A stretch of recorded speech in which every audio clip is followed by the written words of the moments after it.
امام جعفر صادق علیہ السلام کی خدمت میں ایک شخص آ کے عرض کرنے لگا، اے نواسہ رسول، حلال پرندوں میں سے کون سے پرندے کا انڈا کھانا جائز ہے؟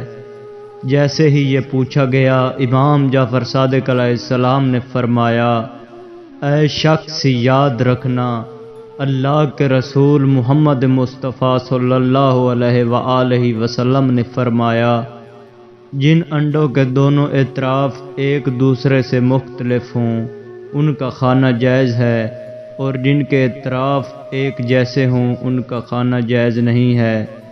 یاد رکھنا، اللہ نے اس نشانی کو انسان کے لیے واضح کر کے رکھا ہے۔ اے شخص، اس زمین پہ ایک زمانہ ایسا آئے گا جب انسانوں کی بیماری کی وجہ غلط انڈے کھانے سے ہوگی۔ وہ انڈے شفا سمجھ کے کھائیں گے، لیکن کچھ انسانوں کی ہوس اور لالچ کی وجہ سے انڈوں میں ملاوٹ اور زہر کو ملایا جائے گا، اور یوں انسان اپنے ہی ہاتھوں سے بیماری کو خرید لے گا۔